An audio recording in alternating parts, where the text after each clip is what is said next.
दोस्तों इंडिया के अंदर सिर्फ 2% लोग स्टॉक मार्केट में इन्वेस्टमेंट करते हैं और अगर अमेरिका की बात करें तो 50% लोग स्टॉक मार्केट में इन्वेस्टमेंट करते हैं। बहुत सारे ऐसे बड़े इन्वेस्टर हैं जिन्होंने स्टॉक मार्केट से हजारों करोड़ों रुपया कमाया है और इसी को देखते हुए हमारा बहुत सारा इंडिया का यूथ जो है वो स्टॉक मार्केट में आना चाहता है, पैसे लगाना चाहता है और वो भी करोड़पति बनना चाहता है। वो भी चाहता है कि मेरे पास एक अच्छी खासी वेल्थ क्रिएट हो जाए। ऐसा होना क्या संभव है? ऐसा हो सकता है?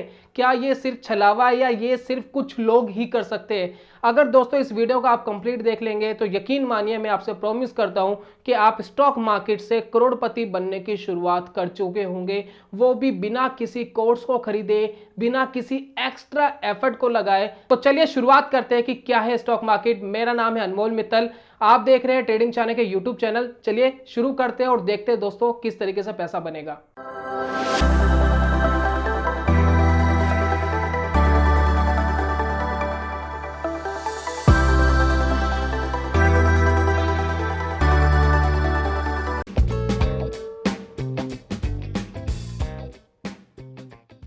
दोस्तों बात कर लेते हैं स्टेप नंबर 1 की। स्टेप नंबर 1 क्या कहता है कि इन्वेस्टमेंट करने के लिए आपको किसी चीज को खरीदना पड़ेगा और स्टॉक मार्केट में अगर आपको इन्वेस्टमेंट करनी है तो आपको एक डीमेट अकाउंट की जरूरत होती है। ये डीमेट अकाउंट आप किसी भी बैंक के थ्रू खुलवा सकते हैं। आपके पास कोई भी बैंक हो, आप उसके पास जाइए, उसको बोलिए कि एक डीमेट अकाउंट मेरा खोल दीजिए क्योंकि मुझे भी स्टॉक मार्केट में इन्वेस्टमेंट करनी है। या इसके अलावा नॉन बैंकिंग ऐसे ब्रोकर भी है जो ये काम करते हैं जिसके थ्रू आप स्टॉक को खरीद और बेच सकते हैं। मैं आपको रिकमेंड करना चाहूंगा ज़ीरोधा को। ज़ीरोधा जो है दोस्तों देश का नंबर 1 ब्रोकर है। दोस्तों इसके पास जितने क्लाइंट है उतने क्लाइंट किसी भी ब्रोकर के पास नहीं है। और एक अच्छी बात यह है कि जब आप ज़ीरोधा के थ्रू इन्वेस्टमेंट करते हैं किसी स्टॉक को या किसी भी चीज को खरीदते हैं इन्वेस्टमेंट पर्पज के लिए, तो आपको कोई ब्रोकरेज नहीं देना होता।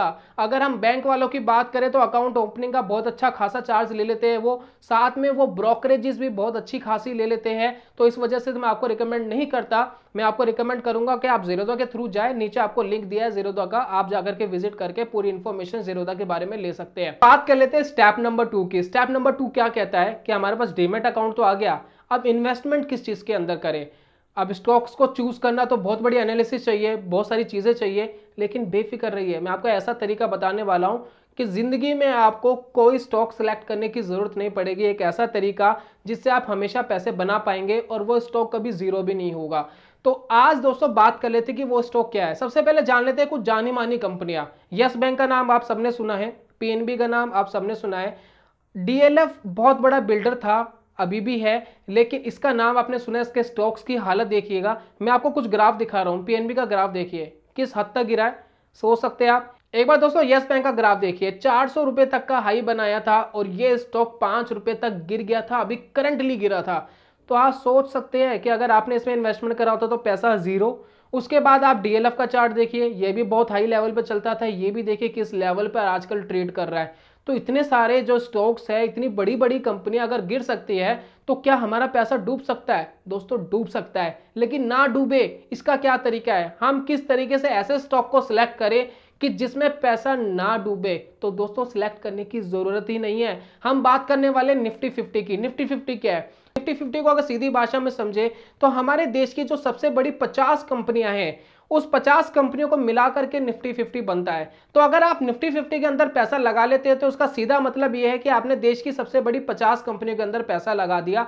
इससे ज्यादा दिमाग लगाने की आपको जरूरत नहीं है। अगर इन 50 कंपनियों में से किसी की हालत खराब होगी, जैसे कि यस बैंक की हालत खराब हुई, तो यस बैंक को उठा के बाहर फेंक दिया जाएगा निफ्टी 50 से और उसकी जगह दूसरी कंपनियां ऑटोमेटिक निफ्टी 50 के अंदर आ जाएगी। आपको ज्यादा दिमाग नहीं लगाना है, आपको सिर्फ दिमाग लगाना है कि निफ्टी 50 को खरीदना है। तो निफ्टी 50 दोस्तों कैसे खरीदते हैं इसको मैं दिखा रहा हूं आपको स्क्रीन के ऊपर। निफ्टी 20 करके आपको एक ईटीएफ दिखाई देगा, इसका जो प्राइस है उसको आप देख लीजिए। ये बिल्कुल निफ्टी 50 की तरह काम करेगा। आपको ज्यादा दिमाग ना लगाते हुए जितना भी पैसा आपको लगाना है स्टॉक मार्केट में आप इसके अंदर लगा करके छोड़ सकते हैं और इंजॉयमेंट कर सकते हैं। इससे ज्यादा आपको दिमाग नहीं लगाना है और हमेशा जैसे हमने स्टार्टिंग में निफ्टी 50 का चार्ट देखा था, आपका जो वेल्थ है उसी तरीके से चलता रहेगा। अब दोस्तों बात कर लेते हैं स्टेप नंबर 3 की, जिसको हम कहते हैं कॉमन सेंस। कॉमन सेंस क्या है? आप किसी भी चीज को अगर खरीदने की सोच रहे हैं, कोई घर खरीदने की सोच रहे हैं, कोई लैपटॉप खरीदने की सोच रहे हैं, कोई मोबाइल खरीदने की सोच रहे हैं, या कोई भी ऐसा अप्लायंसेस खरीदने की सोच रहे हैं जिसकी आपको जरूरत है, तो ज्यादातर लोग किस चीज का वेट करते हैं? कोई आपके क्रेडिट कार्ड पे ऑफर आ जाए,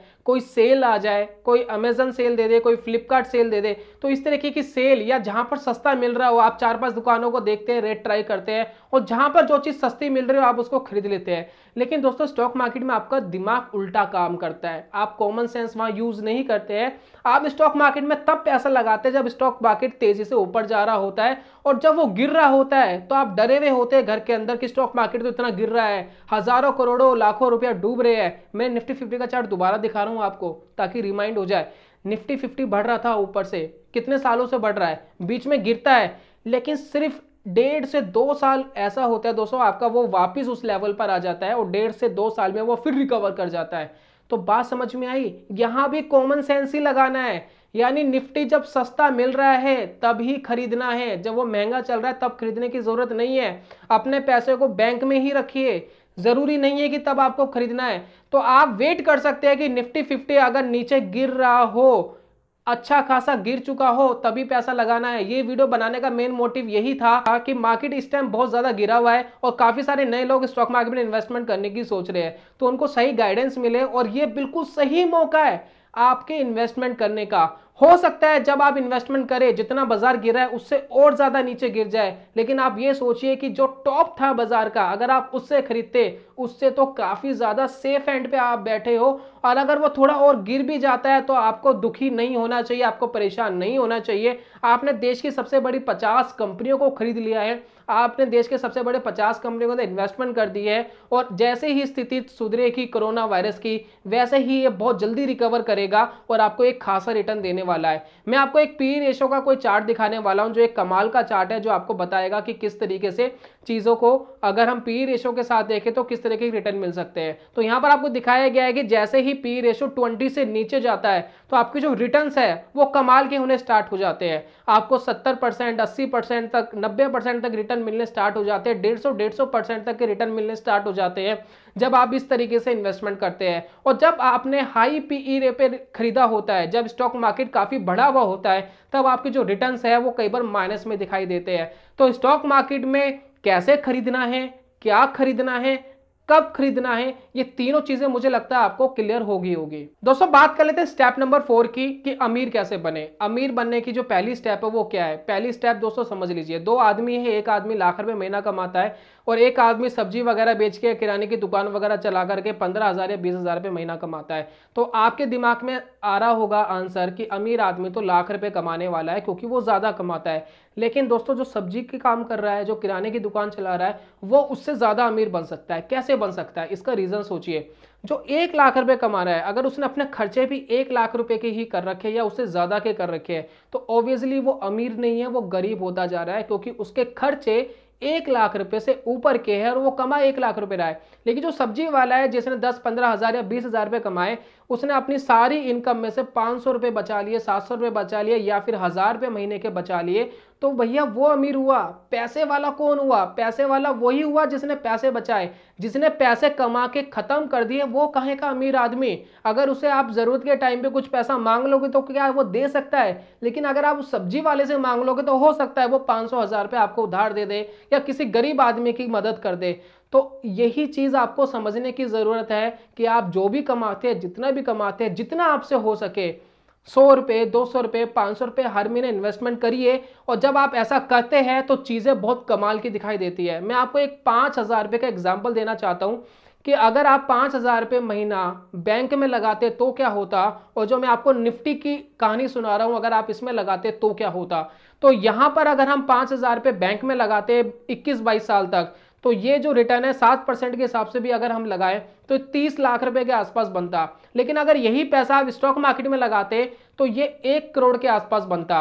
अब दोस्तों आपके दिमाग में एक सवाल आएगा कि स्टॉक मार्केट में पैसा बनेगा ही बनेगा, इस चीज की क्या गारंटी है? दोस्तों इस चीज की गारंटी मैं आपको देना चाहता हूं कि आप जब सुबह उठते हैं और रात को सोने तक कितनी चीजों या कितनी कंपनी की चीजों का इस्तेमाल करते हैं। आपके घर में फैन चल रहा है वो किसी कंपनी का होगा, आपके घर में कूलर चल रहा है वो किसी कंपनी का होगा, आप किसी बेड पे सो रहे हो वो किसी ने बनाया होगा, आपने टीवी देखा, आपने मोबाइल यूज करा, आपने कोई चश्मा पहना हुआ है, आपने कोई कपड़े पहने हुए हैं, आप रसोई में काम कर रहे हो उसमें कुकर रखा हुआ है, गैस स्टोव रखा हुआ है, बहुत सारी लॉट्स ऑफ चीजें जो है वो सिर्फ कंपनियां ही बना रही है। तो अगर देश के अंदर बिजनेसेस खत्म हो जाएंगे तो ये कौन बनाएगा? क्या हम बनाएंगे? ये पॉसिबल नहीं है सारी चीजें हम बना सके। तो इसलिए बिजनेसेस देश के अंदर रहेंगे ही रहेंगे और देश के अंदर कोई ना कोई 50 कंपनियां हमेशा रहेगी ही रहेगी। और जब आप उसके अंदर इन्वेस्टमेंट कर लेते हैं तो वो कुछ ना कुछ कमाएगी भी और आपका पैसा इसी रेट से बनता रहेगा। सिर्फ संपूर्ण ज्ञान दोस्तों यही है। इसके अलावा अगर आप नहीं जानना चाहते तो जानने की जरूरत नहीं है।